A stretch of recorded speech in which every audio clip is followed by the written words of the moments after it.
Hey everybody, it's Anakin this week hosting Control Shock 27 straight weeks of your favorite gaming podcast that you can't miss. We've got a really special podcast in various ways this week. I'm actually going to be your single host. Viridia Guru is out this week, and boy, is that a landmark. I don't think it's ever happened. In fact, it has never happened. And we're gonna forgive him this week, though, because he's got a really, really, really good excuse. For those of you who don't follow Viridia, or maybe don't know enough about him to understand what's going on, Viridia Guru 22 just had his son. His son was born on Wednesday of this last week. So it is very, very new to him and his wife. Congratulations to both of them. It's a huge week for them, and I've talked to him several times. He is just overwhelmed right now, but already loving it. He's living it up. But obviously, for those of you who don't have kids, let me just tell you, you do not have any time left in the world after you have a newborn.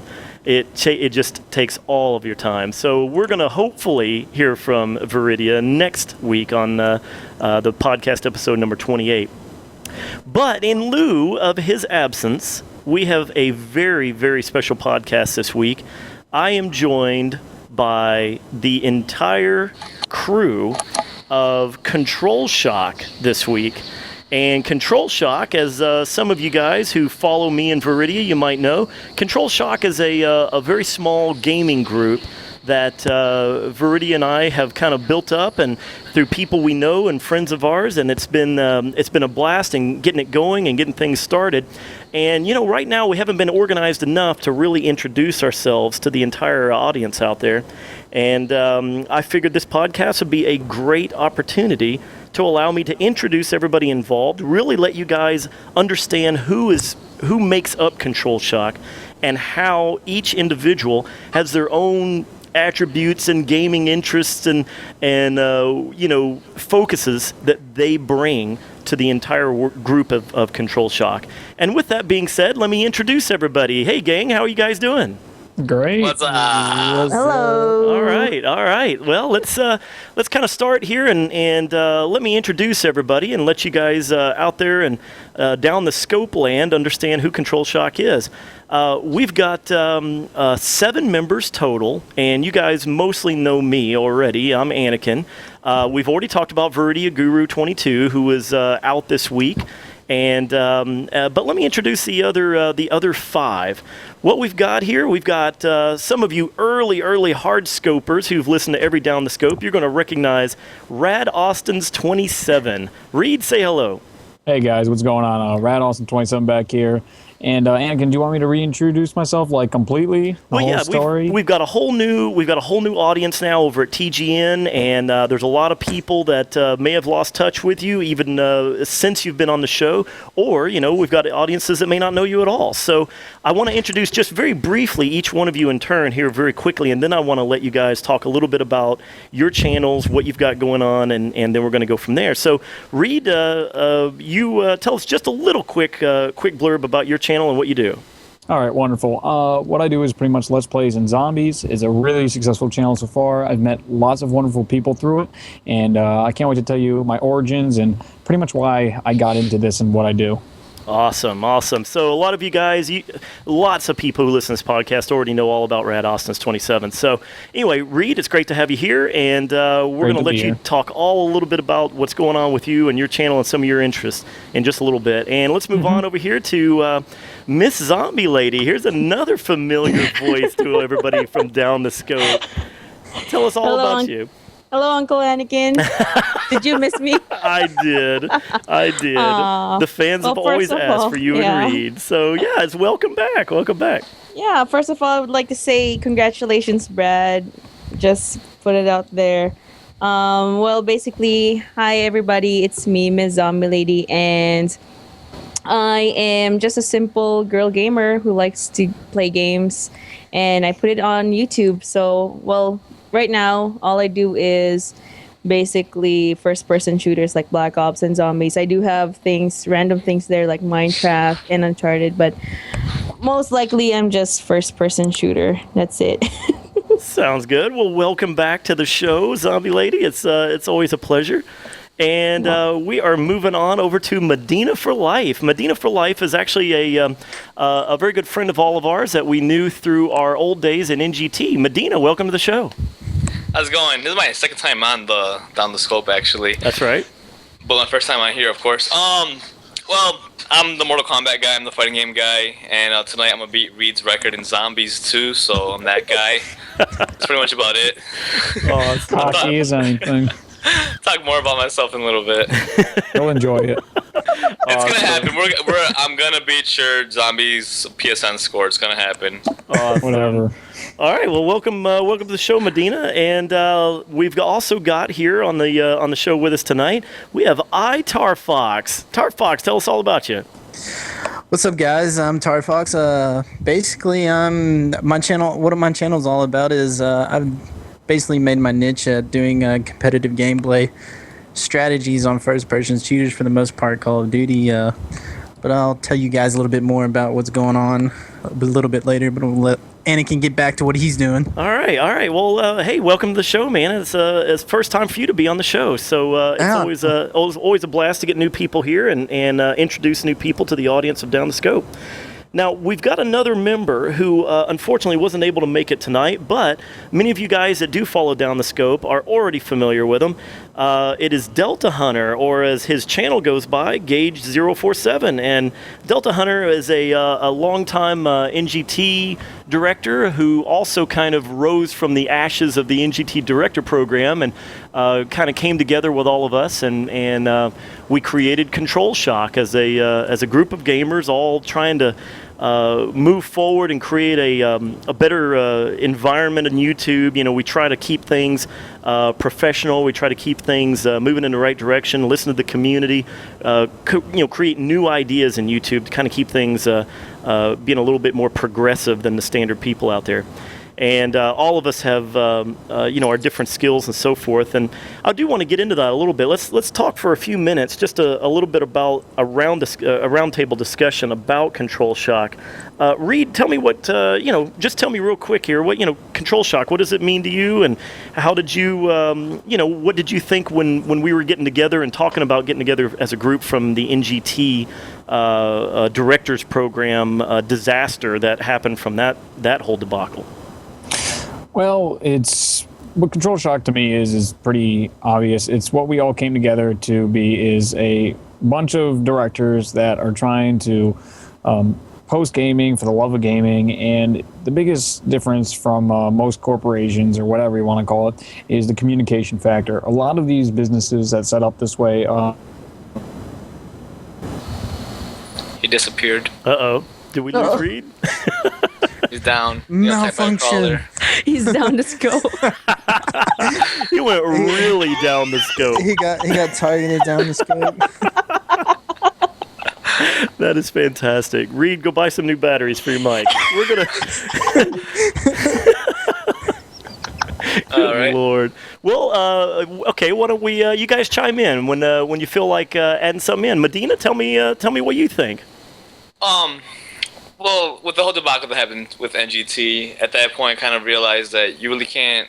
Well, you can. You could be successful on your own, but it's a lot easier when you do it with another group of people, and then us coming together, being a group, and just putting our talents together and help each other grow collectively is really the way to go. And that's why I took advantage of it. That's why I took advantage of the opportunity and did it, just because I like hanging out with you guys and I like doing things like this podcast.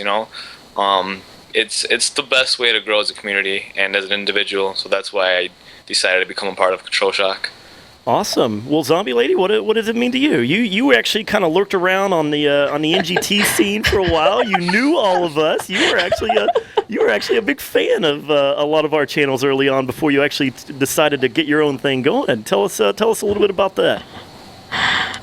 Yeah, you introduced me as a lurker. Good job, Anakin. Awesome. No, basically, I was honored when you guys invited me to join Control Shock. I know, I know this whole NGT thing. I know what's been going on, but I support you guys all the way. I'll be always your number one fan. Aw. Yeah, but basically, I'll be always here to help, and I'm pretty blessed to be invited to this wonderful community, and then, and face everything with you guys for the next few years, months, weeks to come. Control Shock actually is a term that was created by Red Austin 27, just saying. That is true. Yeah, That's true. It takes like a week to actually figure out the name. Yeah, I remember as we got together as a group, it took forever for us to talk about names. We actually spent hours going over all these different names. It was unbelievable. Reed, are you back with us? Can you comment on the naming? Yeah, I'm back with you. I'm sorry. My connection, as you can obviously see, is never appropriate. I have plenty of stories I could tell, but I'm not going to bore you with them. Please don't. Control Shock is pretty awesome. The name was pretty much just spontaneous when we were sitting there for hours and hours, and it was during late at night. I couldn't talk, and just out of the blue, I just came up with it, threw it in the chat, and then Brad was Verdia Guru was just like, well, heck yeah, let's do this. And push comes to shove, everyone agreed. Anakin's We were not so a fan. close to being Knights of the Round Disc. We were so close. No, it was Ready Game Fire. No, it was RGF. It was gonna be Knights of the Round Disc. God damn it! I swear it was. Well, it is true. I actually was not a huge fan of the name at first, but it has grown on me. I really do like it. I actually, I use it to start off most of my videos now, and oh, shut up. It really does work. I'm pretty happy that we ended up that way, and it means a lot of different things to everybody involved. Tar Fox, you haven't chimed in. What do you got to say about it? The biggest thing for me about Control Shock was that, I never really got my channel started off or anything. I was really good friends with Medina for a little bit. We played competitively together on Modern Warfare 2. And one day out of the blue, he was like, hey, you want to come join a team of gamers, start this community? And I was like, yeah, man, that'd be awesome.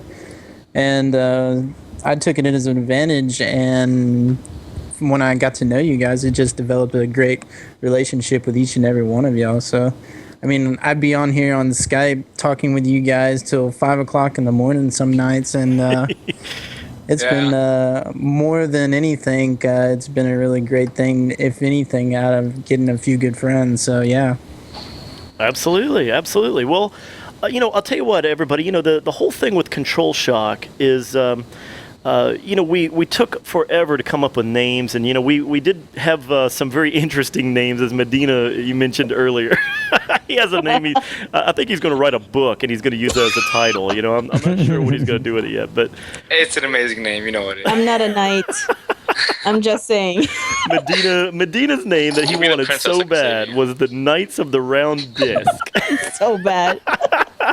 And I was actually I wasn't against it. I kind of like that name, but I like Ready Game Fire. That was my favorite one. That was a good one. I like that. That's what we were about to do. Is me ready set game. IGF or something. Yeah. Yeah, we were really hoping for that one. Medina was all about Ready, Set, Game there for a while, being a track star. And a track athlete. We're not going to push it and say star quite yet. Star. Yeah, easy there, Tar. Don't the don't make always his head too humble big. Medina for life, everyone. I just thought about how I actually got a YouTube reply one day from Ready Game Fire. He's saying that he wanted to use the channel for that name for something else, but he would sell it to me, and I was like, "Nah, we're good." For how much? I don't remember. He messaged me again after that, and then I was just like, "Nah, bro, we don't need it. We already got a different name." And then he was like, "Yeah, like yours is better." I'm like, it is." Awesome. I wonder, I'm curious to know how much he would have actually sold that to us. That's ridiculous. I mean, that's crazy. Yeah, just to let the fans know, we messaged a lot of inactive YouTube accounts just to give it to us. Yeah, we did. We really did. We went after a lot of different names. You know, every time we came up with a name, we're like, okay, cool. Is there a YouTube channel? And we go look it up real quick, and it's like, taken, you know? Yeah. And this control shock thing, everything was not taken. YouTube, Twitter, everything was like, wow. This is perfect. Yeah, it really did work destiny. out. The only thing that had the name Control Shock was another gaming podcast, but they're not as cool as us. So No. That was Ready Game nothing. Fire. oh, Yeah, that that was was Ready Game Fire. That was Ready Game Fire. Okay, never mind then. Yeah, Control Shock was completely unique. There was nothing else on the internet that had that full phrase, except that one dog collar. Oh boy, that was awesome. Anyway, yeah, we are not the dog collar gaming group, so just so there's no confusion. So, all right, let's get back to what we're actually talking about. You know, what Control Shock is basically is a little gaming collective. You know, like I said earlier, we've got 7 members. You've heard a little bit here from each of the members. You know, unfortunately, like I said earlier, Delta Hunter, also his channel is Gage GAGE047.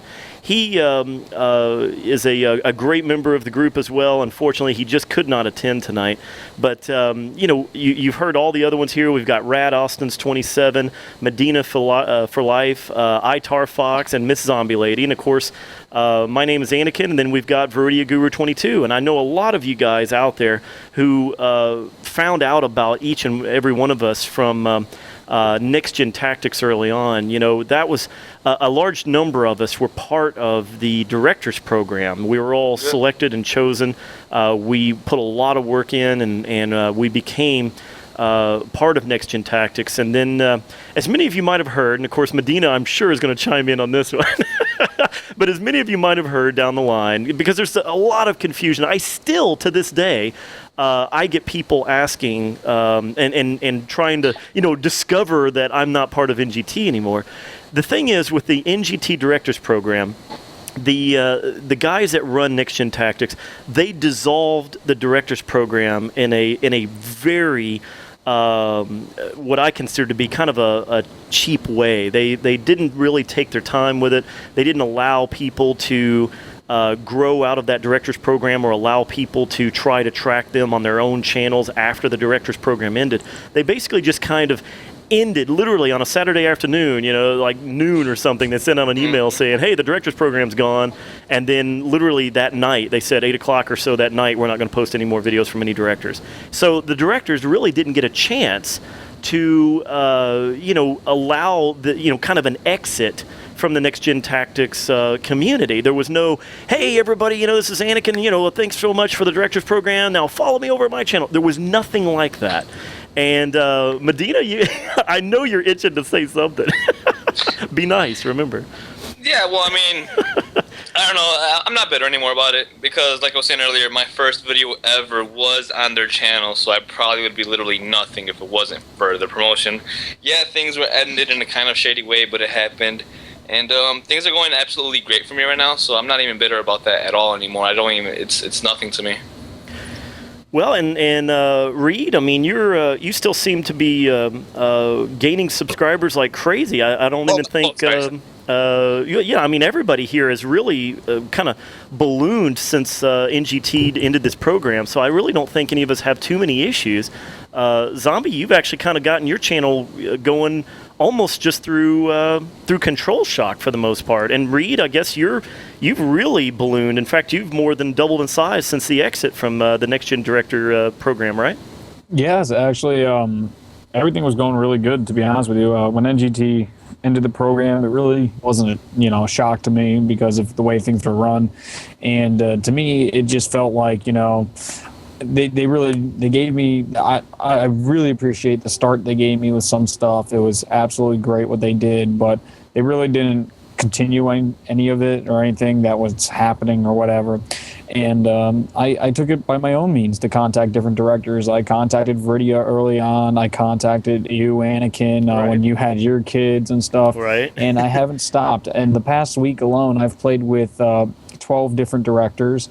I've contacted the likes of Syndicate from I've been contacted to just recently. I was contacted yesterday by Cinematic, who is a machinima director, who found me through a friend I made, Mr. Nappy Boy, and I played with V. I know Mr. Nappy Boy. You gotta love those YouTube. Oh fans. my God, I love him. V2 Drake I met recently. I mean, all these directors I'm meeting just like that. It's really crazy. I'm really enjoying the communities I'm in, like play the game and stuff like that. And I'm really spreading Control Shock and what I do. And it's just a blast so far, an absolute blast. Fantastic. And Zombie, your channel now is just crazy. I mean, you've got people coming to you from every corner of gaming out there right now. Tell us what's been happening for you ever since you kind of started getting involved with Control Shock. Well, I just hit what I consider a landmark, which is 2,000 subs recently. Awesome. Congrats. I think just a few days ago. Oh, thank you. And basically, I have been kind of inactive in YouTube videos right now because I've been very busy with Medina and stream. Don't blame me for the reason you don't upload videos. No, I'm just kidding. No, actually, we've discovered a new different. No, we've discovered a new different world, JTV. Yeah, that's something that we should talk about a lot about tonight. Yeah, I actually wanted to bring that up in a little while. You know, I know that since Control Shock as a whole group, we've actually just joined the TGN world, which is of course ironic because NGT backward. You have to say that, Eddie. You had to say that. I mean, how bizarre is this? You know, and everybody keeps asking me, is like, is this TGN thing? Is this some thing to get back at NGT? And I'm like, no, it's just a coincidence. It's a ridiculous coincidence. It really is, and I wanted to clear that up as well. This whole thing about us, getting involved with TGN, it literally is 100%. It's a coincidence that it's the same letters. Okay, so. Anyway, having said that, the thing is, Control Shock as a group, all 7 of us, pretty much were approached by TGN to become part of their directors program that they've created, and they've come a long way themselves. They're getting something going there, and we're happy to be in on the ground floor, and we've got some other side. Opportunities that came from being involved with TGN, and Medina has really capitalized on one of them, and it's all because of Zombie. Zombie's actually been, working all this behind the scenes for Medina, of course. I'm serious. I literally cannot stream unless she's there because people will complain. They'll be like, "Where is Mrs. Medina at? What the hell? What are you doing? Miss Medina. Where's Miss Medina lady? Holy what are you cow. doing?" Well, let's talk about that for a second, because this is really huge. In fact, I think pretty much all of us in Control Shock are contemplating moving in this direction.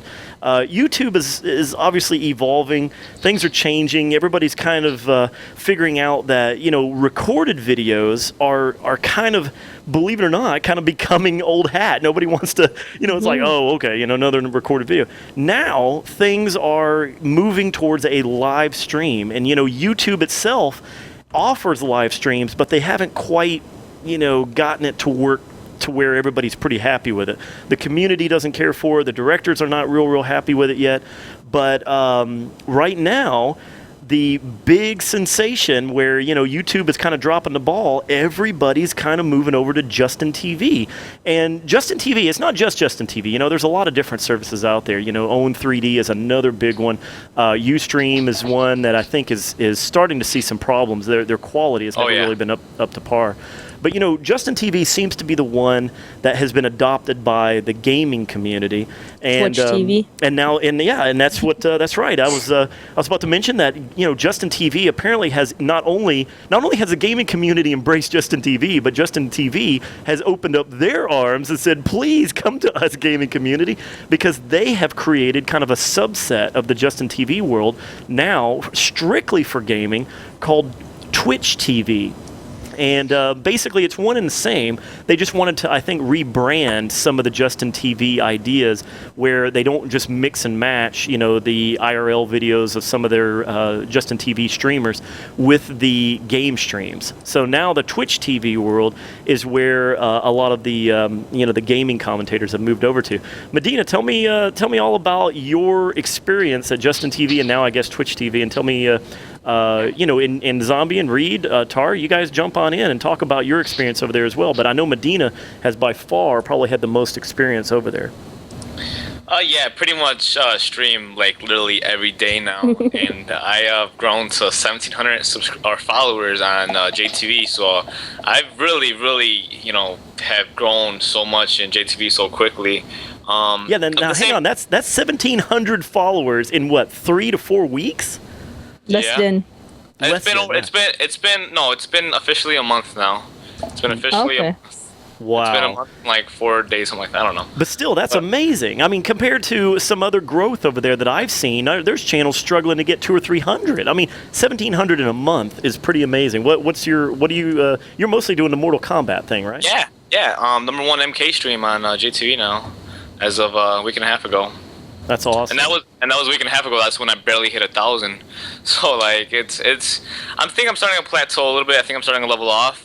No, don't say that. Hold on, but that would have been if I only did Mortal Kombat. I just recently changed my background because I go to arcade every Wednesday, and then I do offline things there. It's like we're trying to build a fighting game scene for the Midwest, which the Midwest does not have. So we're trying to build that over at this arcade that I go to, and they've been really good with me. They're actually gonna buy a computer and all this equipment, so that every time I go, I don't have to bring my equipment anymore. I just go there and set up and go ahead and run. I just gave them all the information. And so they're going to use my channel to live stream it, and it's going to be all different fighting games. So now that I'm going to start streaming all different fighting games on Wednesdays, I think I'm going to bring in a bigger crowd. I'm going to bring in that fighting game community. So congratulations. That sounds wonderful, man. Oh, yeah. That's awesome. It's also a job opportunity for me, too. And I just got Wirecast. The guy from Galloping Ghost Arcade, he actually got me Wirecast, which is a $1,500 freaking streaming software. So that's really nice, man. Yeah, that's unreal. Zombie, as Medina's manager, what do you think about all this? Medina's manager. She is. She really is.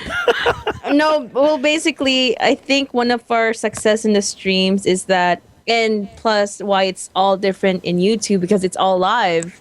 And then people like it when you pay attention to them and then you answer their questions. It's like straight up answer. Like, you don't have to wait for them on YouTube. You don't have to wait for the actual commentator to just answer their questions down in the comment section. It's like straight up live. So right. I think that's the difference between JTV and YouTube altogether.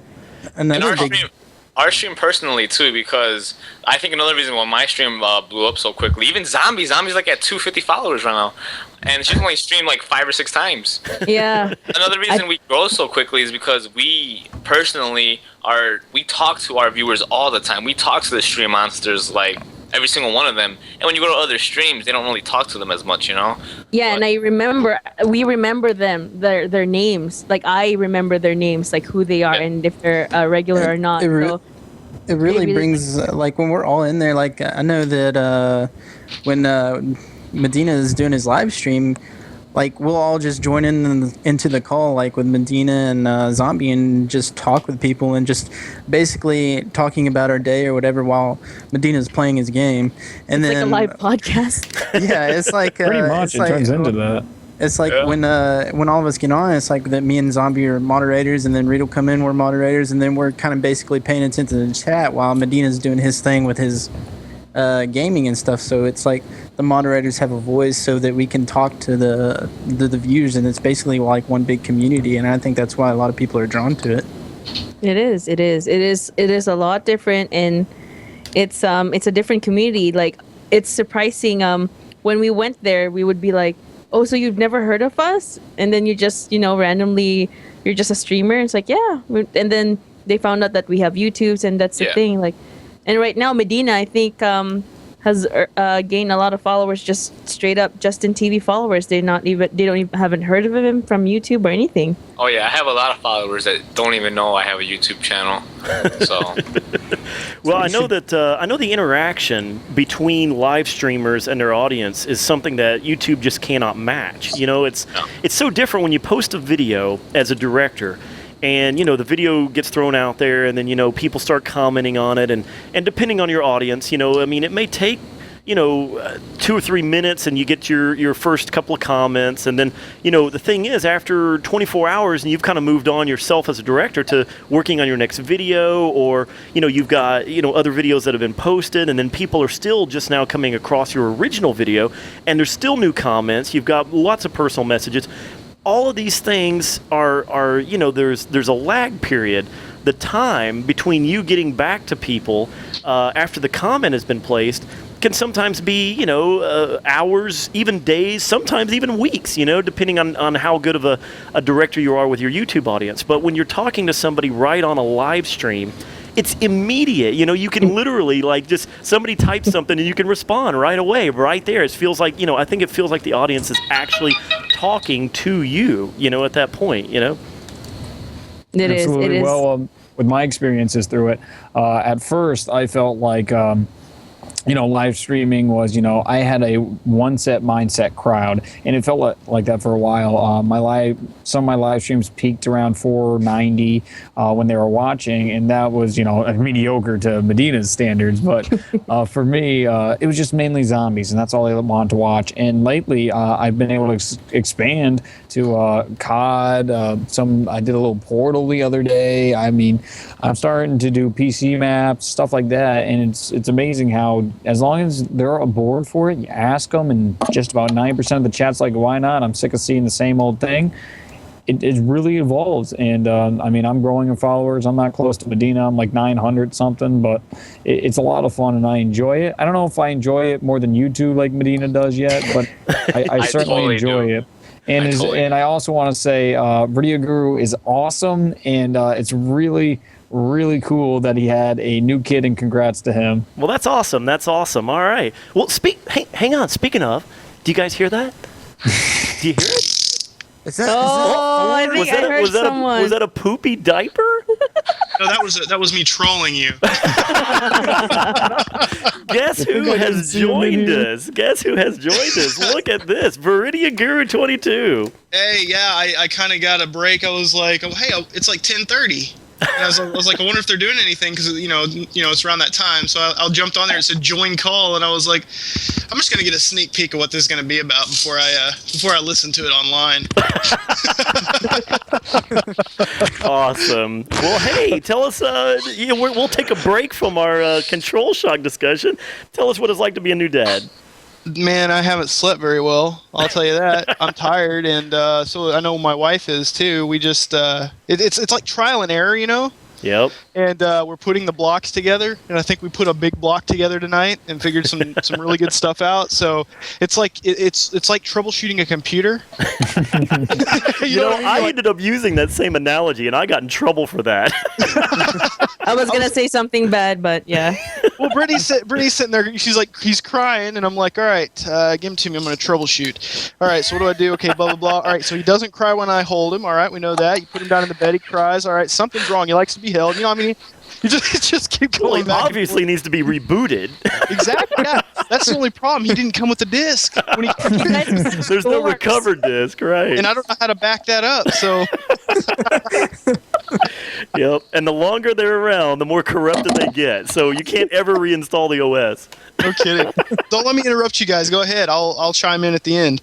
Well, you know, we're discussing overall, just to bring you up to speed, if you can continue to join with us here. We're talking a little bit about Control Shock and the evolution that each of us involved in Control Shock has taken. We just got through kind of talking about Reed was going through the idea of his experience with Justin TV and live streaming in general. And we just got through talking about how Medina and Zombie have really created this massive following over at Medina's channel at Justin TV as well. But while we're talking about it, Tar Fox, I really haven't been able to give you a whole lot of time here. Why don't you, since you're the newest person involved in all of Control Shock, why don't you just take a few minutes to tell us all about you, your channel, and why people should go over to your channel and check you out and what you're all about. Well, basically, my biggest thing that I got started with was competitive gaming, and I got started back in COD 4.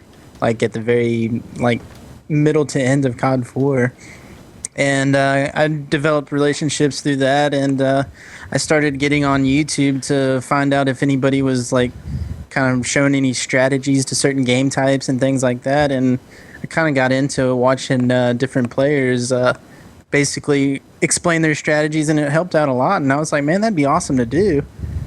So one day I finally decided to get a capture card and start doing my own thing and see how good I could do at it. And that's how I developed my channel, basically off of competitive gameplay strategies, and kind of morphed into other things along the way, kind of doing different things that I saw on YouTube and trying to do my own take on it, basically. But now, Tar Fox, what kind of games are you covering?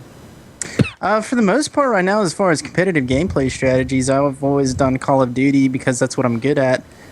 But I do a lot of sports games. I tried doing an NBA 2K, kind of a My Player, kind of like a reality TV series, basically, but I never really... it never really panned out like I wanted it to, and plus there's not a really big NBA 2K11 following on YouTube. Right. But... for the most part, a lot of people are getting online, like a lot of younger teams and younger players, and even some other people just getting started into competitive gaming.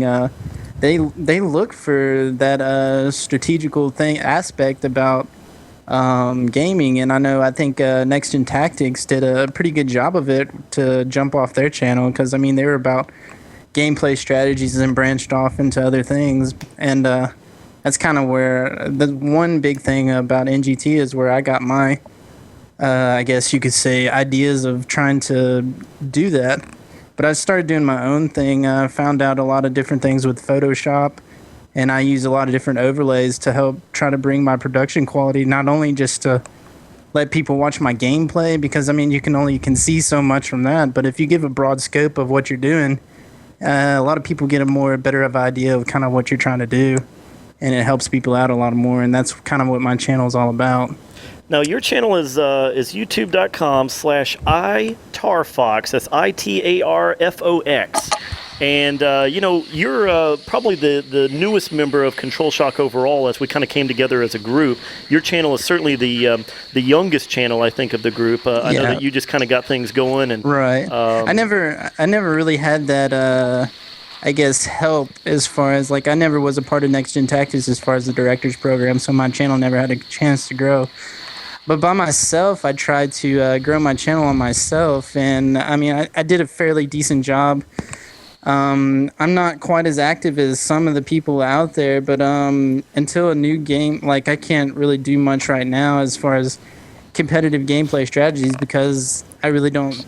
There's not a big following right now for Modern Warfare 2 or Black Ops much anymore, because everything's already been done. So I was kind of late in trying to develop my strategies. So my channel's kind of growing at a slow pace, but it has been growing steadily as far as me being a part of Control Shock and TGN. So, but as like the rest of you, y'all kind of had that big following with Next Gen Tactics, and until I guess a new game comes out where I'm able to really put myself out there and get those big views, and hopefully that I can gain a better following. And once y'all come over to the channel, I guarantee that you'll be able to be coming back for the quality that I'll be putting out there. So.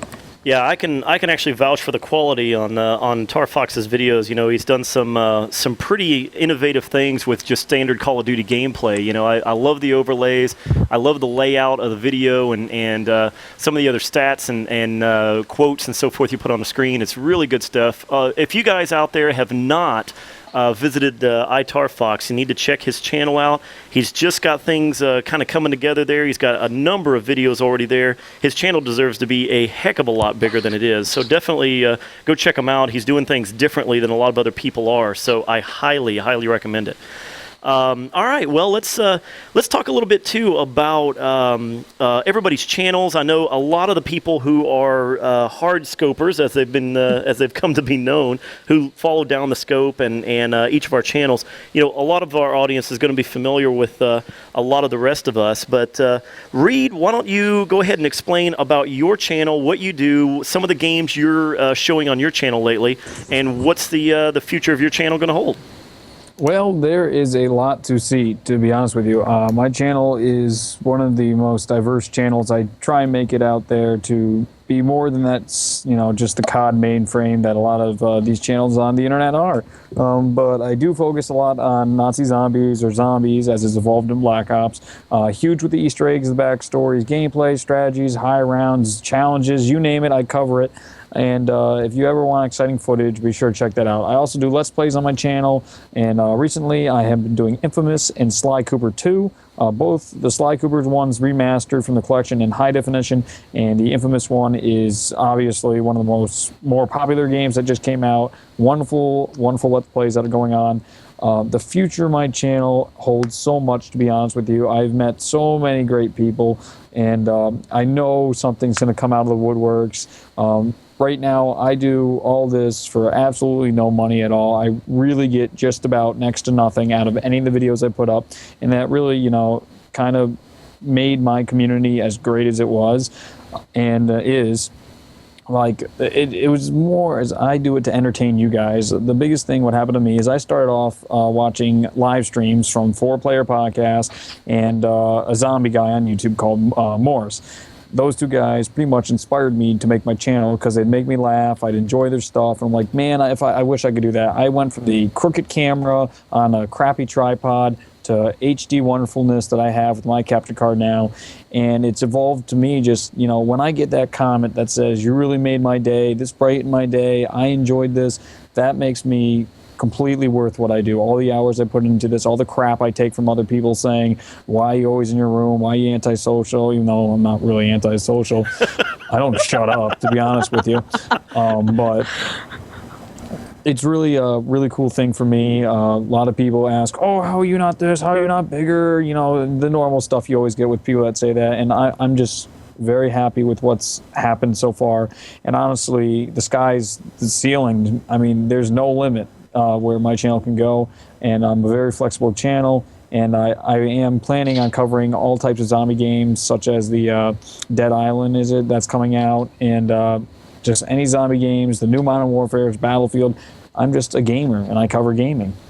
Now, Reed, on your channel, there is a common perception that is you're going to show yourself in an in real life video very, very soon. Now, you're at 9,600 subs last time I checked, and I'm sure you're approaching 9,700. Now, based on YouTube statistics and the growth of your channel, that means probably by like days. Next episode of Down the Scope, everyone will know who you are. How do you feel about that? It started out as a joke, to be honest with you guys. Like, at 500 subscribers, I had people saying, oh my God, you're so famous. We got to see your face now. You're so cool. And to me, that's just like, no, I never feel like you're YouTube famous. I mean, call it what you want. And I joked around. I'm like, yeah, all right, I'll show you my face when I hit 10,000 subscribers, thinking, nothing of it because nothing's going to come out of this. And then 2 years later, I'm like, oh my God, here it comes. And a lot of those people have not let you forget. You've got subscribers that have been there from the beginning.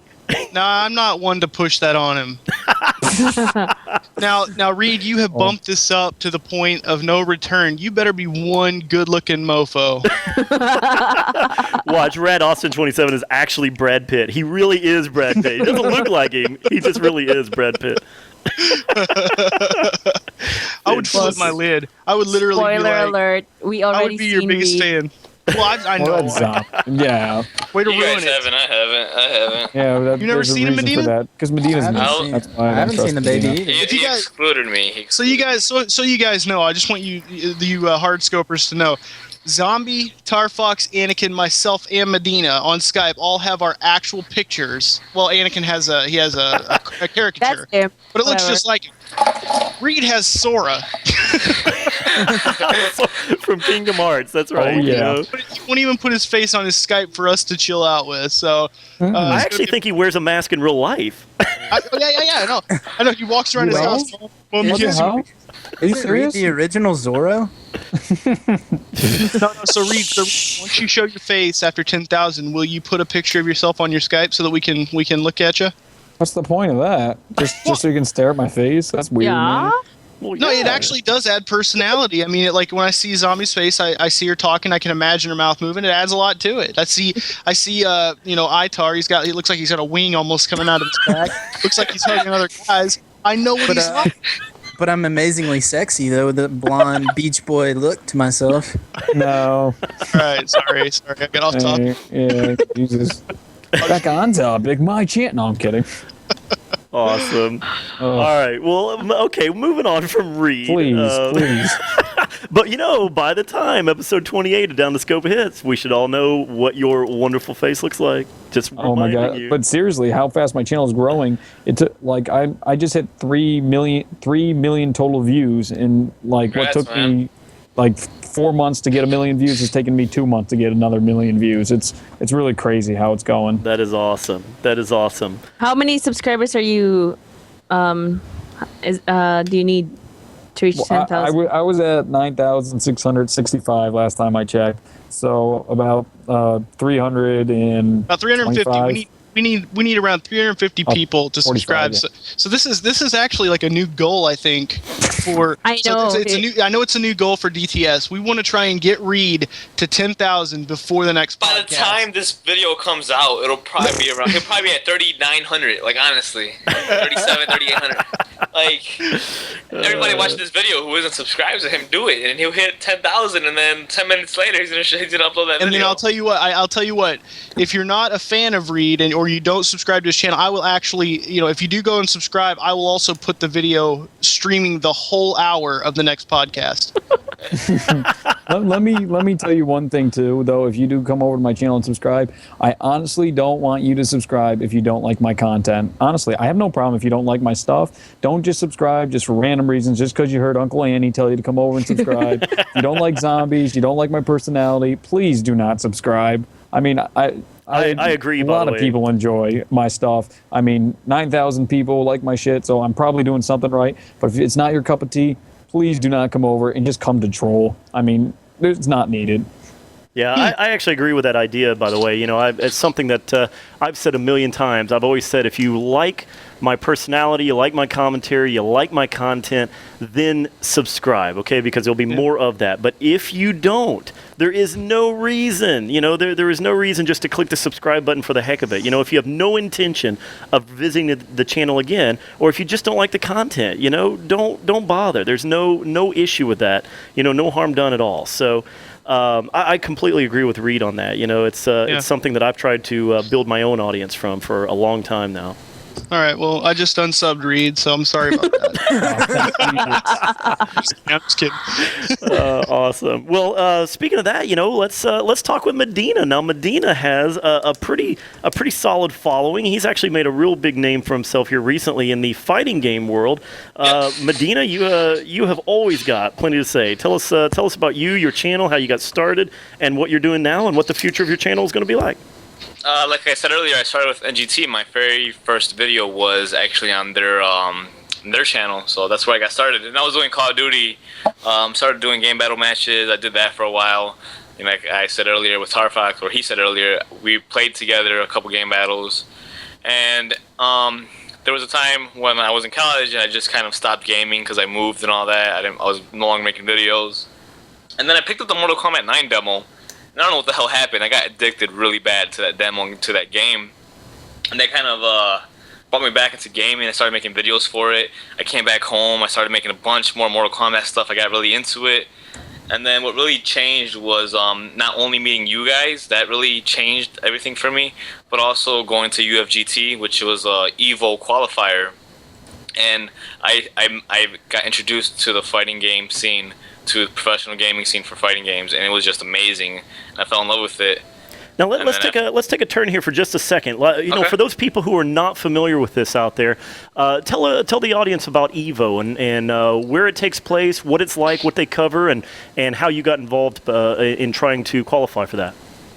Well, I mean, I could have gone if I wanted to. I mean, a lot of people wanted me to go, but it's the Super Bowl of fighting games is what it is. Thousands of people go to EVO. It's the biggest gaming convention or gaming thing there is. A tournament, right? A fighting game? It's a tournament. It's a tournament. At the same time, it is kind of like a convention, you know, but it is a tournament, and thousands of people going on right now. Like, I think I'm looking at the stream right now. I just clicked hit. There's 35,000 people currently watching the stream for EVO. So it's a huge thing that takes on that Anakin didn't know about until we just told him a couple hours ago. It's really massive, and ever since I started streaming, I started meeting a lot of pro players online, and I met so many pro players, and it's just like I really like the scene now, and because of that, my stream has really blown up, and so now a lot of people do know me. I get posted on front page of TestYourMight.com, which is a really big Mortal Kombat website. They always post my stuff on there. And then Shoryuken, SRK, that's a really big fighting game site. They're gonna start linking my stream whenever I go to Wednesday night or whenever I go to the arcade. Whenever I stream there, they're gonna have my stream on the front page, which is really awesome. So it's just like, I don't know, I really like this scene. I'm kind of going away from Call of Duty. At the same time, I'm not stopping. I just started picking up zombies again. Or not again, I just started, and I'm like starting to get addicted to that. So it's not tough.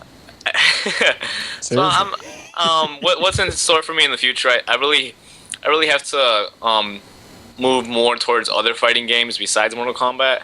I'm gonna try to pick up Skullgirls when that comes out and get into that game. And Ultimate Marvel vs. Capcom and Tekken Tag 2 when it comes out. So I'm really gonna be the fighting game guy. I didn't think I was going to be, but that's who I'm gonna be. Awesome. Yeah, the thing is the fighting games, they literally take your whole gaming attention, don't they? Yeah. I mean, they have to, because for those of you who aren't fighter fans, those things are technical. I mean, God, I mean, I couldn't believe it. Like, when you get into Mortal Kombat, you turn it on, like Reed and I. Reed and I are casual fighting players. Him and I could play a few games, have fun, but when you really get down to it, you gotta know the game mechanics and stuff like that in order to do it. Medina's done that, and it's pretty amazing to have seen you grow from being a good player to being, a pro player. Oh yeah. I don't know if I'm at that level yet, but one thing that I changed in the last couple weeks actually was I kept trying to pick so many different characters. I kept trying to use all these people, and then I stopped doing that. I actually decided on the main, which is Reptile, and I focused on perfecting him, and that's what I'm currently working on. And I've really got a solid Reptile now that I am actually able to compete at that level. I'm able to compete against these pro players and beat them. Oh yeah. So yeah. That's awesome. I mean, so your main hub now is JTV, right? Yeah. Yeah, and so you've exploded on there since you met. Basically, it was, what night was it? One night when I think it was Kenshi came out, and you went. Well, it was actually before that. It was the very first. It was the clan war with Crazy 88s and Aggravated Unison, which is the clan that I'm part of right now. And it was that clan war. There was pro players from both teams, and I'm actually part of Aggravated Unison now, AU. And that stream, I had 400 to 450 viewers, and I gained like maybe 250 followers on that night alone. Mm-hmm. And then a week later, the Rain DLC comes out, and me and Michelangelo, the most successful tournament player for Mortal Kombat, we do a dual stream for him, and then that's when I gained like 400 followers on that night. Mm-hmm. And so it was like, in that week, I really exploded, and I just been going more and more. And JTV followers, it's a lower margin than YouTube subscribers. So I mean, 1,700, that's quite a bit. Yeah, I mean, to put it in terms of what you guys know, Optic Gaming, they have 15,000 followers. Right, and they're huge. And so, I mean, for you to, and you're routinely featured on the front page of the gaming tab. You know, and you not only that, you're a freaking streamaholic. You stream like nobody's business. I did a 30-hour stream last week. Yeah, that's not normal. That's not good for you either. Yeah. Yeah, but it happened. I mean, when I go back to school, things are gonna slow down for me. But I really wanted to try to explode as much as I can while I can. So once I'm in school, I'm only able to do this maybe 3 times a week, maybe 4. I wanted to already have that fan base that those people will be there when I do it. That I don't have to struggle so hard to get those viewers. Right. Well, Awesome. Let me ask you this: do you know how many more characters are coming out for Mortal Kombat? I'm not sure if there's going to be another season pass, but as far as I know, just one more. But And who's that? That's Freddy Krueger. So he's next, yeah. So let me ask you, what are your thoughts on that? Because I know a lot of people want to know what your thoughts are. Let's put it here. It's NetherRealm Studios. It's Ed Boon, crazy ass Ed Boon. I'm not surprised. It happens. It happened. Of course, it definitely does hurt Mortal Kombat in terms of this game. You know, NetherRealm, they wanted this to be a competitive game. That's why they moved over from 3D to 2D, because they wanted Mortal Kombat to be taken seriously as a fighter game, right? Right. Then you bring in a cameo like Freddy Krueger. How can you take the game seriously when you're going to bring in a character like that instead of a classic character? Yeah, I thought the exact same thing myself. I know that is probably one of the biggest questions that I've seen asked from you and the Mortal Kombat thing is, what do you think of Freddy Krueger? I personally I think it's so stupid. Yeah, when I heard about it, I thought it was kind of silly too. You know, Soul Calibur pulled it with their last game. You know, they did the Star Wars tie-in, which of course I thought was interesting. But even I, being a fan, it was like I still was like, oh come on, this seems silly. You know, I mean, why can you block a lightsaber with somebody's sword? I mean, it just seems ridiculous at that point. You know, well, they did it before. They did it before that, but they actually added game characters in, and they did it based on the console. And then this time they jump in and they do it with Star Wars, and I was like, oh my god. Yeah. So I mean, it's just absolutely ridiculous when they do. I mean, if you look at Street Fighter, any character they're adding, they either create a new character, and these characters are very, very unique, or they add old characters in, and they make them like new, and that's what you got to do. So do you think same like Tekken? Yeah, Tekken does the same thing. So do you think Kruger's going to hurt the prestige or whatever? Most definitely, it will. People already think it's a joke, but one thing that's good about Evo is you really did see that the competition. You can't. One thing people were questioning is if Justin Wong, if he was able to make top 8, they weren't really sure how seriously the game would be taken, because he really wasn't even playing the game that much. So if he was able to make top 8 and succeed, then it's just like he could have been like, hey, well, this game is nothing. Anybody could pick it up and play it. You can't take this game seriously. But he didn't. So it just shows that it is a technical game. It does require a lot of skill. One thing for sure, most likely, is this game, Mortal Kombat 9, will not make it to next year's EVO, just because there's so many different fighting games coming out next year, or this year or next year. You don't think Mortal Kombat will make it? No, not at next year's EVO. No, I don't. But one thing the only way it will happen is if they release Ultimate Mortal Kombat 9, which fixes a lot of the balance issues and just things like that. If they add more characters, if they're able to make a UMK9, I definitely do think that'll make it next year's EVO. Yeah, I think that'll probably be the smartest move for them in terms of keeping it alive. I hope that they see that this game is being taken seriously. It's obviously just insanely popular. I mean, JTV is proving that more and more, and I hope that that works out. What's your next fighting game? What are you wanting to pick up the most? Well, I think Marvel's too crazy for me. It's too fast-paced, and I just want to be able to pick it up at this moment. I want to do Street Fighter because it's more my pace, but the only thing is people have a 3-year advantage on me, so I don't know how fairly I'll do good on that. But I'm going to pick up Skullgirls because I'm going to be on an even playing field with everybody, because that's a brand new title, brand new franchise. Do you think that one will go to EVO? It's a DLC game, so I don't know. Okay. Well, cool. $20 game. But Street Fighter X Tekken, maybe? I don't know. Maybe I'll do that one. Wait, is that for real? Yeah, Street Fighter X Tekken. Oh, that's gonna be neat. Is it gonna be? It's got to be 2D, so it'll be the first time Tekken's in 2D. Yeah. Right. And I saw a gameplay of it, and it's pretty much already ready to go. It's pretty much ready to be released and everything. And I guess I'll try Tekken Tag 2. I mean, I gotta pick up every new fighting game that comes out now. I really can't slack on it if I wanna build up this community. Mainly what it is, even if I'm not a good player, it's okay as long as I'm able to have enough knowledge so that I can commentate over it when I do live streams. Then it's cool. You know, I'll be fine. Sweet. Awesome. That sounds awesome, man. Well, if you guys haven't checked him out, plug your JTV and YouTube. Yeah, that's right. It's like Medina, your JTV and YouTube share the same name, right? And for those of you who don't know, that is Medina number 4 Life. That's MEDINA, the number 4 LIFE. Medina for Life on either JTV or YouTube. Check them out. Medina for Life _ PSN on Twitter. All right. I didn't say your Twitter, jerk. Jeez. Give them an inch. Give him an inch. Oh, God. Oh, awesome. Give them an inch and they'll take a Twitter. Indeed. Well, Zombie, we haven't really been able to talk to you a little bit, other than just early on here. Tell us a little bit about your channel, the future of your channel, what you focus on right now, besides Medina's live stream. You can't get enough of me. She's addicted to me. Well, it's so weird, you guys, because I just recently got a private message on YouTube. I'm looking at it right now, and this person has just finished listening to the 3rd podcast.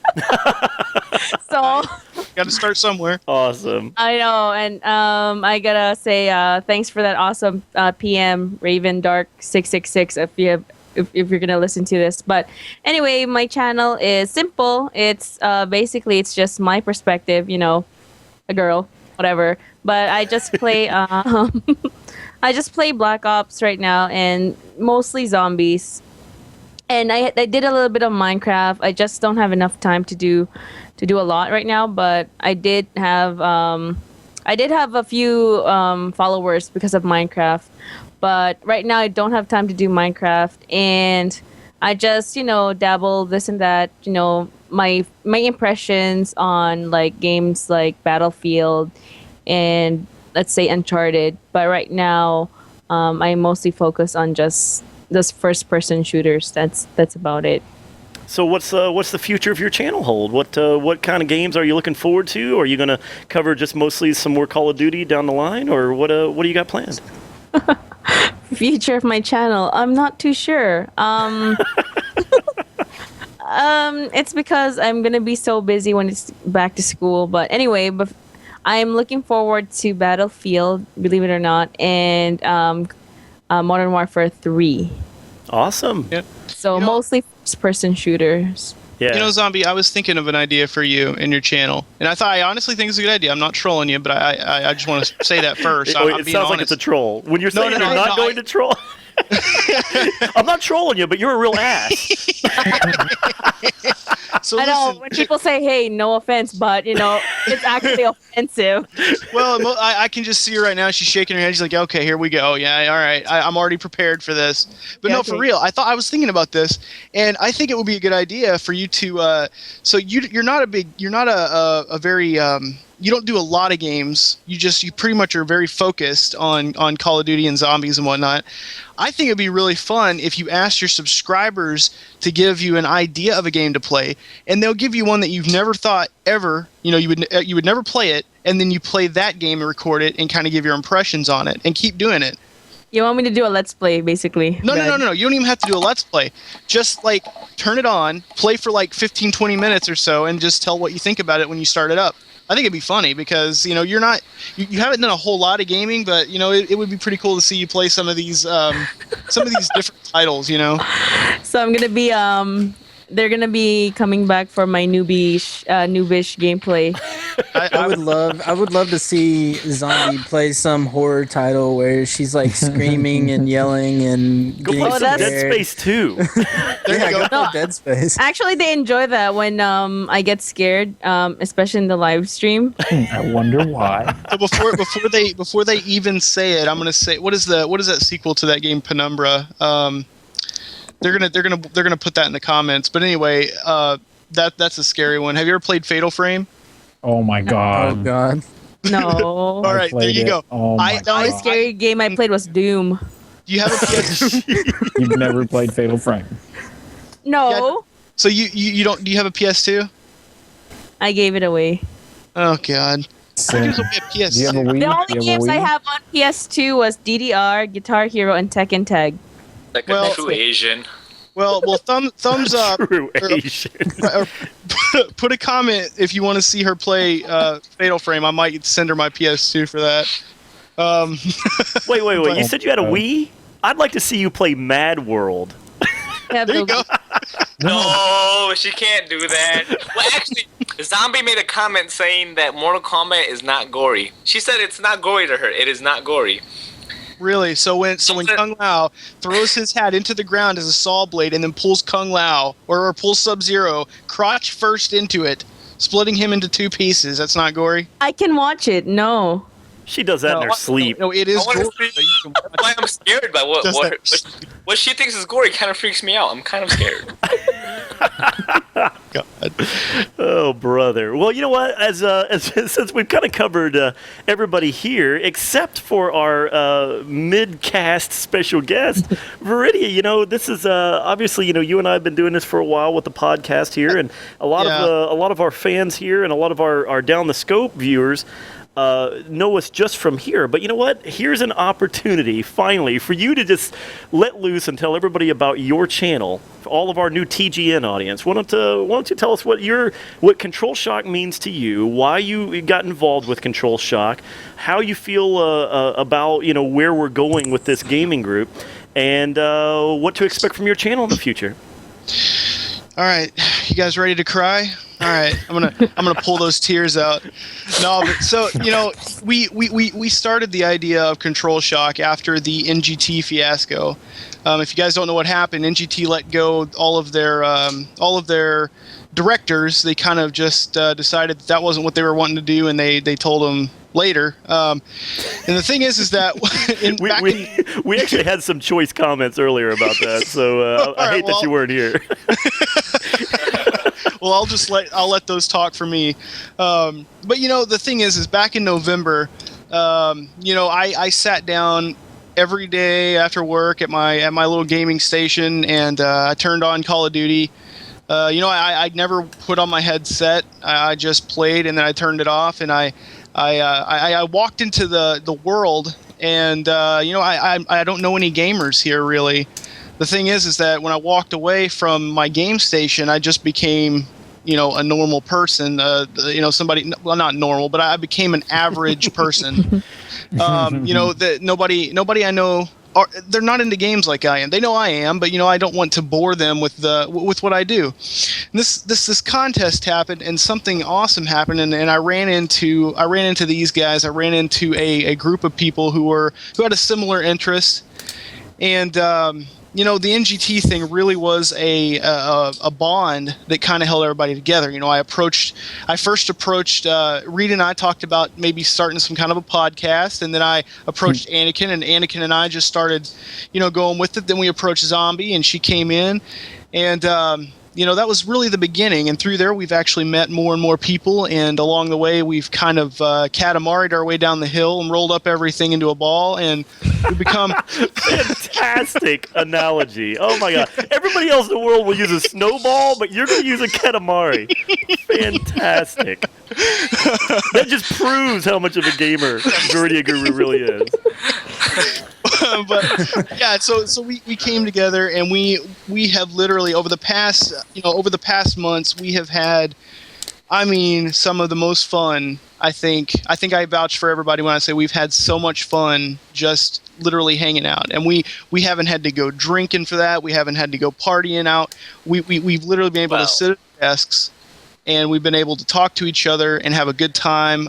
You know, trolling, building, you know, firing a gun, doing everything, you know, we could think to do. And it's been such a freaking awesome experience to me, and such a pleasure that when that thing broke, that bond, that glue that everybody had to talk about, you know, they had something to talk about. I felt that, hey, we need to, you know, pull everybody together. And Anakin had the exact same idea, so he shot out an email, and I was like, I am right with you. So, you know, Control Shock to me is a group of extraordinary people that know how to bring content, They know what to say. They know how to put it in, they know how to put it out there. Not only that, they know how to work as a team together, how to just make anything come to life. You can play the crappiest game in the freaking world. You can play Jericho. And you know what? We can make Saw Jericho that coming.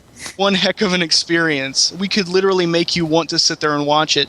And when I realized that, I knew we had something coming. We had something going, and so we sat there for 5 hours or so. We thought of a freaking name. Yeah, we talked about that earlier too. We came up with everything in the world and everything in the world is taken. And we settled on Control Shock, and we ever since we've been talking about it. We still stay in touch, and it's just kind of a bond. And once this thing kicks off, which we're working on, it's going to be fun. It's going to be great. You guys know what my channel's about. I have talked about it like so many times on here. If you're watching this video on my channel, you already know what it's about. Maybe you don't, but it's kind of like a soup with a lot of stuff in it. You know what I mean? But then there's that one ingredient that you pour in there. It makes it all taste the same. All taste good. That's kind of what my channel is. It's like a supreme pizza. There's all kinds of crap floating around in there. There's no order or rhyme to it. But Viridia's the sauce. The sauce on the tip of your tongue. I was gonna say MSG, but kind of salty if you like it or not. I'm But so Asian. you like me? Yeah, that's me. You guys know me, and I just want to say you guys are some of the best friends a guy could ask for. You guys have been there. Zombies. Aww. I really want to thank you. I'll put a picture of this up in the podcast. Here. What? What? Okay. No, listen. Just be quiet. I got home from the hospital, and she had sent Sam a little birthday present. It was a creeper onesie. I'll put a picture of it up, and it is freaking awesome. I literally hung it on his crib so that I could look at it because he can't wear it yet. She was smart and got a bigger one so that he can wear it later, because we have so many freaking infant clothes. It's not even funny, but yeah, you guys are great. We help each other out if we need it. I know I can trust you guys and depend on you guys to help me in return. And if nothing else comes of YouTube or JTV, we all still we all still owe it to ourselves to fly out sometime and meet each other and get to know each other. And yeah. Oh, for sure, and keep bringing these guys on YouTube some great A quality content, and staying up till 5 a.m. on Medina's stream. Read. Bro, sometimes it goes on till the next day. I mean, I don't stop sometimes. I stop at 5. Reed, do you have a tissue?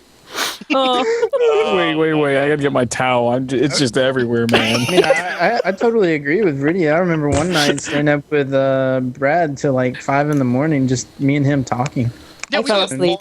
To the point where even Zombie fell asleep, because that's how far we go. I mean, we've all done that, and Tar. See, that's the thing. Like, Tar just joined us, but it feels like I've known him forever, and it might be because he sounds almost identical to Gage, but No one can ever tell them apart. I don't understand it. I've learned to do it. But isn't it strange also how Gage isn't here and Tar Fox is, and then later Gage is going to come on and Tar Fox will be gone? It's almost like the Superman Clark Kent thing. I'm still not convinced they're not the same person. You know what else is funny is Tar Fox is the only one that thinks that his Bear Grylls is funny. No, it's not. Yeah, he's the only one that laughs at that, so he might be the same guy. I don't know, but who's Superman though, and who's Clark Kent? That's the question. Tar Fox to put it in him just to settle the score. Exactly. That's what I was gonna say. Tar Fox is he's a Southern boy like I am, so we get that subtle Southern humor that some Yankees wouldn't understand. Awesome. Oh, but yeah, so that's me, and that's Control Shock. But thank you for pointing that out, Zombie. What? Well, is that not Zombie? All right, whatever. Move on. Well, and we are missing one of our team tonight, unfortunately. And Gage, who we've just mentioned here, Delta Hunter, as a lot of you know him. Unfortunately, he couldn't join us. But Gage has got he's got all kinds of things going on his channel. And definitely, if you haven't checked him out, you can actually go back to some of our podcasts. Gage was a guest on some of the podcasts. I think in the late teens, early 20s in the numbers. And if you want to check in there there and listen to what he's got to say. Definitely take his channel and visit it and decide whether you like his stuff and whether to subscribe. He's a part of Control Shock, and we unfortunately just had to get together tonight, and we couldn't wait for him. So, but hopefully you guys will give his channel a shot. It's Gage047, Gage047. So check out Delta Hunter's channel when you get a chance. Yeah, he's one of those type of people that he puts in a first-person shooter or a shooter, and he's just kind of like mastered it. Absolutely. In a second. His gameplay back in the old days of the director's program and the contest to become an NGT director, his gameplay I thought was just some of the most absolute amazing gameplay at the time. One of the videos that I just felt like was just unbelievably solid. He did a flawless free-for-all match on Rundown on Modern Warfare 2. It was unbelievable. Yeah, and even he goes back and talks about that one game as this, like, his hands were shaking as he was getting down to like the last couple of kills, and it was just unbelievable. He ran out of ammo multiple times. He picks up multiple guns, and it's just the guy is an unbelievable beast at Call of Duty. So definitely he got retweeted by JD 2020. He was retweeted. His Black Ops, the best beginning to Black Ops ever. Go to his channel, and if nothing else, watch that. I think, how many kills did he get in like the first less than a minute? It was I think it was like 18 kills in less than a minute of the round beginning. It was the most insane thing I've ever seen, and it impressed JD 2020, and he retweeted it. He was just like, "You guys gotta because see it was part of the Machinima top 5 whatever." Yeah, even if you're not a fan of Call of Duty, you're gonna be like, holy crap, is that normal? So yeah, Machinima even approached him like, hey, we need that clip for our top 5 because all the ones we have are just people throwing tomahawks. So so they actually got something. It's so weird. The guy that contacted me from Machinima sounded just like that, Verdi. Just like that exact voice. Well, I just want to point out that Anakin did a smart move, actually. You weren't part of the fiasco of the NGT world. I actually kind of started the fiasco. Well, you were smarter than all of them, I think. Well, it was. Okay, yeah. Got fired first. You know what? I do want to talk about that just for a second, then. Because I do want to set my audience straight on the whole NGT thing. I left. What was it, in March? I guess I don't even remember how long ago it was now. I didn't like the way that NGT was making a lot of promises to the entire group of directors. They had misled, in my opinion. This is my opinion. This is not the opinion of Control Shock. This is not the opinion of a lot of other people. But this is my experience, okay? I felt like they were misleading us. They weren't following through on a lot of the promises they had made. Now, am I ungrateful for the opportunity they gave me? Absolutely not. The guys that run and started Next Gen Tactics, Daryl and Niels, I have no animosity towards them. They're nice guys. I'm sure if I met them in person, we could sit down at a bar, talk about things, have a beer, and just be perfectly amicable. But after everything is said and done, business is business. And I looked at my relationship and my association with NGT as a business partnership. Now, was I an employee of them or anything? No. It was a contract relationship, as all other directors who are under some kind of umbrella getting paid by a bigger entity are. But, the problem is, I didn't like the idea that they just constantly were, promising bigger and better things were going to happen. Some of the early promises they made about nurturing each of the directors and so forth never really came to fruition. I wasn't very pleased with it. And the pay that we were getting was so unbelievably minimal. And it also kind of misled me. I had put in an unbelievable amount of effort in putting out videos literally every day from the time that I won the contest. I ended up missing only after my kids were born, and even then I tried to keep up. But, it was around March. I finally I just, I had communicated with the guys, just constantly, and I was offering all kinds of skill sets. And those of you who watch my channel and know a lot of my other videos, you see some of the special effect work I do. You see some of the After Effects work and some of my other, abilities that I've got.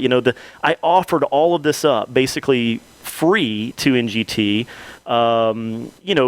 The idea that they just didn't want to, follow through on any of that. It was fine. That's obviously I'm just offering. They didn't seem to be interested, and that was fine. It was, that wasn't an issue. But the problem overall was they didn't seem to believe that there was any kind of dissension growing, among the directors.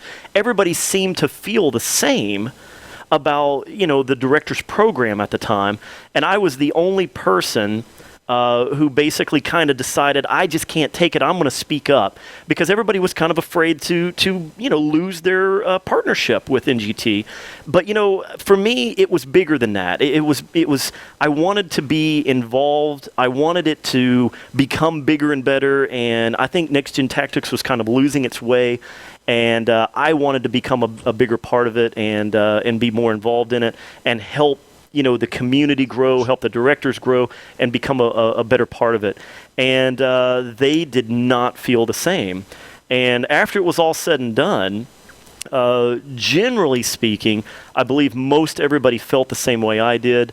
However, I had created such a stir between the entire group of directors at the time and the powers that be at Next Gen Tactics that basically it was a mutual decision to be for me to no longer be associated with them. So I ended up leaving, and that was my departure from Next Gen Tactics. And even then, I said, you know what, this is probably not going to end well for everybody involved.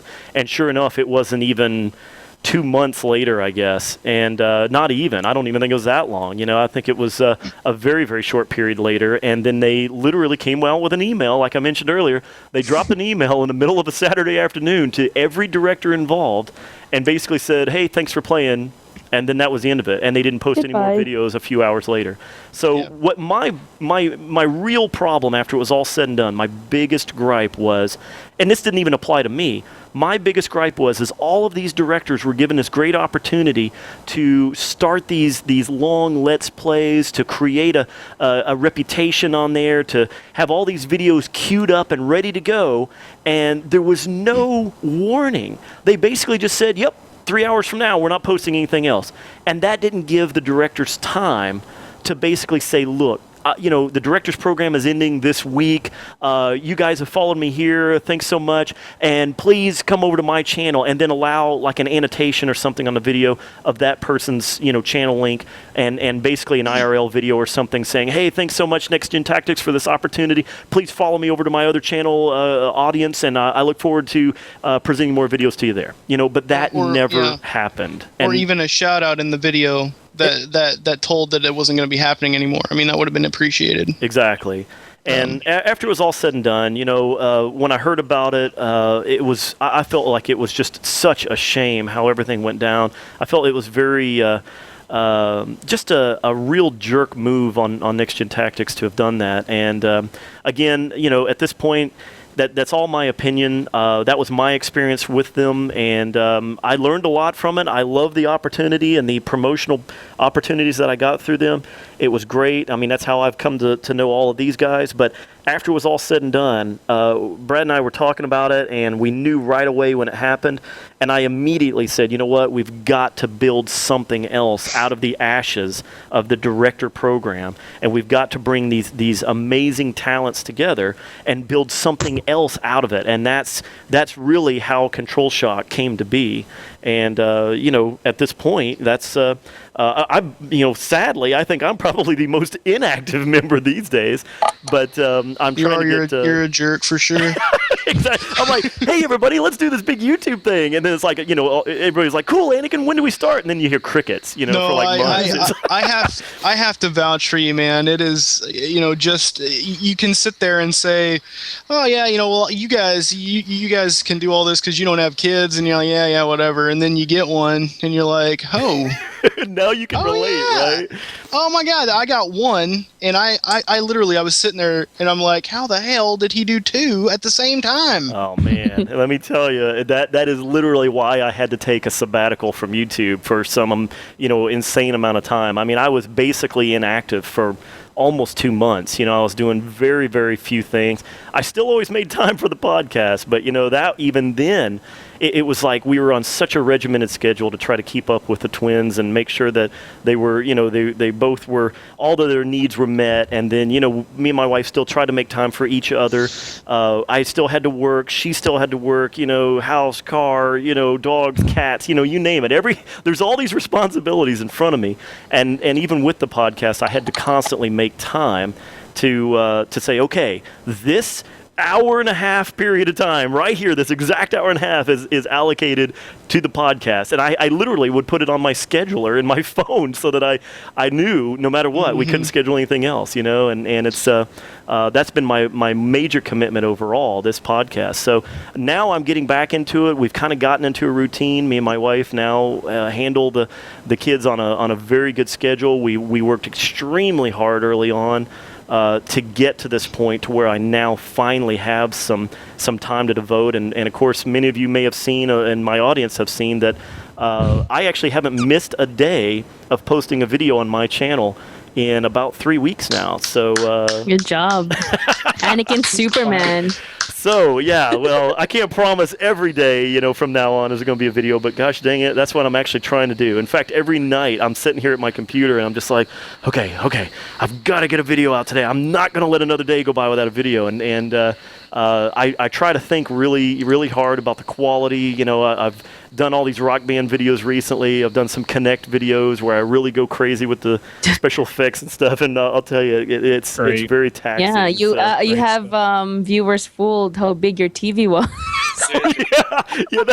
That was great. That was one of the recent ones, one of the Rock Band videos. Somebody actually wrote, I'm sure it's a kid who's probably, very Dude, your house young. is on fire. There's smoke about it. Wow, that's such a huge TV. Yeah, and it's like, I guess somebody thought I had this like massive, screen or something that comes down on this, this crazy, motorized, projector screen, and I'm just sitting there on my whole house is obviously painted green, and it's like got like a black Oblivion room with smoke and a drop down TV and a hovering freaking drum kit. Yeah, exactly. It's like, okay, gang, let me just set the record straight. Yeah, no kidding. Jeez. There's this thing called special effects. You can't always trust what you watch on YouTube. That's what I said. So I almost they tried to come in and get me to take pictures with these baby. I don't know. They're trying to sell me pictures. In the hospital. Oh, they do that. Yeah. Man, I meant to warn you about that. God, it's a scam. Jesus. I did good, buddy. So they walk in, they're like, yeah, we're going to take pictures of him. And I was like, I'm not interested. Immediately. And they're like, are you, oh, really? I was like, I got photographers in the family. It's no big deal. And they come back and they're like, oh, okay. And they walk out the door. He walks out the door. He comes back in. We like to get you an online profile where you can upload. I got Facebook. He's like, okay. So they leave, and I get online because my mother-in-law is really pissed off that I didn't do it. And I get on there and I look, and these pictures are like done with a $300 digital camera. And I'm sitting there like going, I've got a Canon T2i at I've got aperture filters, $400 lenses and stuff to be able to, and I just took pictures today, and they are so good compared to that crap. I mean, it's insane. I don't know why I it brought was that up. terrible. Man, let me tell you, luckily I had people warn me about that too, because it's like they just show up in your room, and you've got the two kids, and of course you're all emotional, and you're just like, oh, this is amazing. And then somebody comes in and they got a camera, and of course you don't have time to take pictures right at that very second. And they're like, oh, hey, we're gonna take pictures and get you, and all this, and I'm like, oh, okay, yes. Wait a minute. Yeah, how much is this going to cost? Yeah. Yeah, they throw that book at you. Well, go ahead and look through here and say, oh, you're not going to give me the pictures as like a gift. You're going to make me right. What the hell? Yeah, because I've already paid the hospital, $10 million for the delivery of my kids. Exactly. You can't give me a $2 snapshot. I'm sorry, it's ridiculous. I'll tell you one thing. I took everything from that room. I took the bed, the dresser. I even pulled the whole bathroom out and drug it down the hall by a chain. Dude, I got two new computers. I took the whole nurse's station with me too. Yeah. I've got like 3 thermometers now. I got a ton of crap. I'll tell you what. That's awesome. Yeah, our whole audience right now is just going, what? What kids? Who the hell has kids? Oh, no, I know. But here's the thing. You hear this crap, but then when you have them, you won't stop talking about the little bastards. It's true. It's true. I'm telling you, even I was pretty jaded and cynical about the whole idea of kids. And then, and then they show up and finally, it's like, finally I get it. I understand, So it's so hard for other people to, to relate until it actually happens to them. So. Yep, not there yet. Well, I do want to tell my audience that I will definitely be putting out. I mean, my audience is kind of the exact opposite of what I just described. They do want to see Sam, and they've been really, really harping on me about it. I'll have some video for you. I have a pretty funny one that I'm going to show these guys later. I might put up just a really quick video. But yeah, he'll definitely get his screen time pretty soon. I'm excited about that. Right now, he's just not. There's not much to look at. He sits there and he has his eyes closed and he just pretty much sleeps, and then he eats and he sleeps again. But that's awesome. And anyway, just think if you had 2. Yeah, then the possibilities open up a bit. There's some stuff to do with 2 kids. I mean, you could always do a machinima type deal. Oh yeah. You know what I mean? Where you just you talk for them and have them converse and say stuff. I don't know. Did you ever see the video with the babies that are not able to speak yet, and they're like in front of the refrigerator, and they're like da. Yeah. Well, I love that one. Yeah, that was an awesome one. Yeah, and it can just go for viral videos. That's it. It'll get you views. I was already thinking about, I was trying to think of what I can do to go ahead and get them started on their whole media life. Just like I was thinking, okay, what can I do with a boy and a girl twin together on YouTube? How can I get this going? Well, the thing is that most people put a teddy bear or something in the crib with them. I put a PSP in there. Fantastic. And it's got Loco Roco going. It's really colorful. So if he ever does open his eyes, then he'll see some really nice, colorful, bouncy balls. Man, Sammy's gonna be like the babies from E-Trade. I swear to God. Nice. Oh man. Well, if I wanted to mention something really quick, because I don't know if did you talk about Bastion at all? I doubt you did. No, I didn't get to talk about it. I knew that you had been checking it out. Let's finish off the podcast with your overall feelings about that game, because I know that's a biggie. I'll keep it short and simple. $15 for a game that should be $60. Buy it immediately. It is absolutely great. If you don't know what it is, it's an action RPG. It was made by I can't remember the studio off the top of my head. They're a small studio, but one of the guys who actually used to do GameSpot reviews, he actually started this project, and he works for a bigger name company. And him and his friends were like in their apartment one day, and they were like, let's just set up shop and make a video game. And these guys did it, and it is phenomenal. I cannot believe this game is only worth $15. And you have to buy it. You have to buy it right now. It's part of the summer collection on the Xbox Live, and it is worth every single penny. I am just enjoying it. The art style is very good.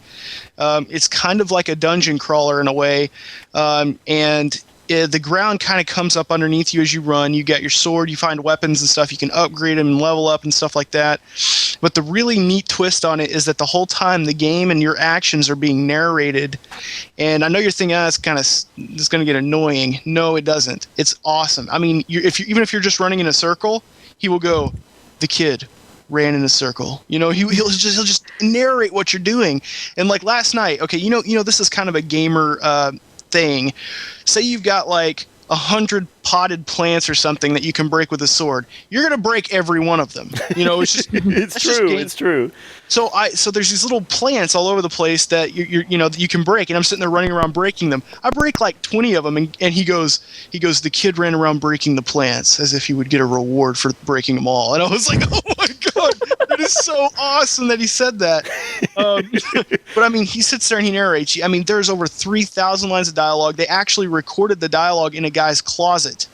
Nice. And it is so amazing. Now, this is the reason that I want to talk about this, is because I want you to see these guys did this whole game in an apartment. They recorded all the audio in a closet. The whole game is done by one artist. It's only $15, and look at the amount of quality you get. look at the quality. You guys sit there and you get upset when I bash on a game like Call of Duty, when I bash on a game, that is a $60. Home front. I was gonna say. Brink. Yeah, these games, $60 games, You okay, done in a Anakin? big studio. Yeah, sorry, I was choking on bad games. Oh shit, man, that happens all the time. These games are done in a huge studio. They're done by hundreds of people, and they're not good. They're not worth the money. And then you got Black Ops. They're charging $15 for a couple maps and a zombie map, which, sorry, Reed, is not worth that much money.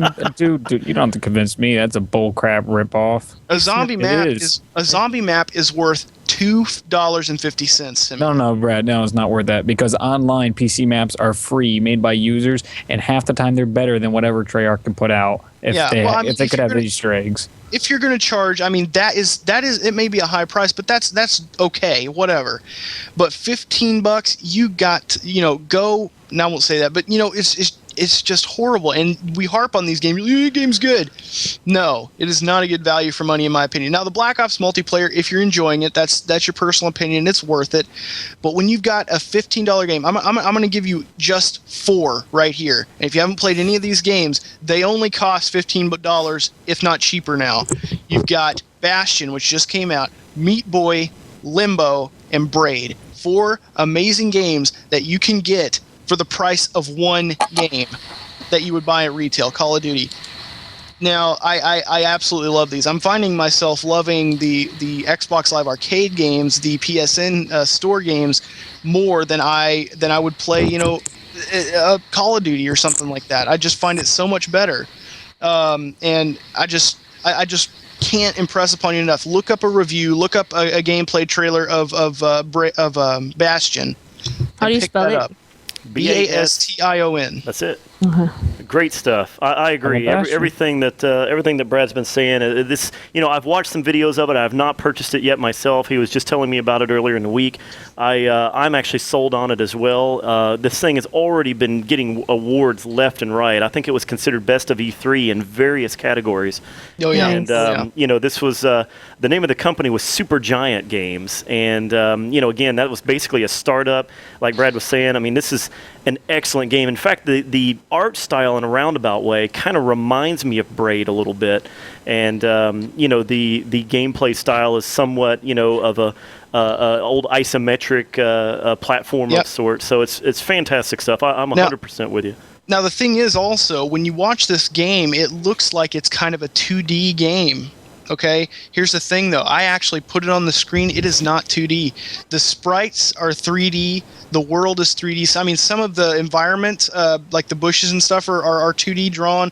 Some of the background is drawn. The character models and everything, they're in 3D, but they're so well animated that, I mean, I'm sitting here. I was running in a circle just watching him run. I was so impressed with the animation quality. It is just... I mean, the story, like I can't speak for the story. The story seems pretty cool, but I haven't got far enough to really delve into it. But man, the level of customization when it comes to your weapons and stuff and upgrades and stuff like that, it will keep you busy for quite a while. And it's just the quality of this game, by the way, too. As we wrap up here, the quality of this game is just a testament to the vision of one artist involved in a project. All these other games, that have hundreds of people working on it. You've got all these different opinions. Everybody kind of throws in their 2 cents in a boardroom somewhere, and good ideas get thrown out in lieu of an idea to try to please everybody. These kind of games, these small independent studio games, there's one person's vision, and it may be a couple of people involved, but you've got one designer, you've got one artist, you've got one sound guy or whatever, and they all take their part of it very, very seriously, and they bring all their skills to the table to do that one thing, and so everything is consistent. And I really do think some of these independent games just don't get enough appreciation out of the community. No, they don't, and that's why I talk about them so much, because they are absolute. I mean, it blows me away that some of these games have never been heard of. I talk about on my channel a lot of games like Just Cause and Far Cry, and these games I am so surprised that when I put a video out, I get 150 comments of people going, "What is this? This looks awesome!" It's like so many people, so many kids. I say kids because I'm about to reference them, but so many of these people, like kids who only get a few games every year, and they pick Call of Duty or they pick Battlefield, they miss some of this stuff. And then you've got your older gamers that are so enthralled by this multiplayer that they're missing out on these titles that are, it's like, okay, well, we had like 15 titles released today, but Call of Duty was released. Oh, here you go, and it's like, oh my God, well, I'll never touch those, ever exactly. again. I'm the exact opposite. I'm that guy who's going into the barn and digging for the gold at the bottom. It's like, okay, well, it may not be shiny now, but when you pop it in, when you play it, and when you put Black Ops or whatever COD you're playing right now to the side, this is going to be the game you play. And it's just, it blows me away how good these games can be. And when it goes to show you that these big companies, they're more in it for the money and not for the quality. If a game like this, done by some guys in an apartment, can be this flawless, I mean, it is flawless almost. I haven't found anything wrong with it. If a game like this can come out flawless, and then a game like Brink that's been working on for so long can come out so crappy, then you've got to wonder, oh wow, was I gypped? Is this for money? Could they have spent a ton more time on it and made it better? Yeah, they could have. Absolutely. So, anyway, I'm done ranting. Pick up Bastion, and then also keep an eye out for El Shaddai. Yeah, El Shaddai. That's one that's been on my radar. That's again kind of another one that's a bizarre title. It's got this bizarre art style. It's looks like it's kind of a Japanese platformer, and it's been advertised quite a bit in some of the gaming sites. I know there's a few trailers out there. Definitely check for that one. It's not out quite yet. I think it comes out in the United States mid-August. So Look for that one. El Shaddai. El Shaddai. It sounds Hispanic. Does that mean anything, Medina, to you? Actually, I read that it does mean something. It's Latin, maybe? Is it Latin? I can't remember what. I know. It's a group in our country. It's a religious group. Oh, shoot. Yeah. I cannot remember right now, but yes, it does have some. Look it up. I'm sure we'll get somebody that'll correct us down in the comments. So I hope so. Don't worry, it's YouTube. First person to do it, I'll thumbs up your comment. Awesome. There you go. All right. Well, as it goes, this is a podcast that's run quite a while longer than anticipated, but. I think we covered quite a bit, and once again, it's unfortunate that we couldn't get all of Control Shock in here. We're only missing one, but it's been a blast. I hope the audience in general has kind of gotten an idea of what Control Shock is about, who we all are, and what each of us brings to the table with Control Shock, and of course what each channel is made up of, and the future of each channel, where we're all going, and what you guys might be interested in, and who you might be interested in following besides the Control Shock as a whole. So once again, I just want to say congrats to Viridia Guru. Man, thanks, guys. Congrats. That's huge, man. It's huge. Wow. Your life is just completely different now. It will never, ever be the same again.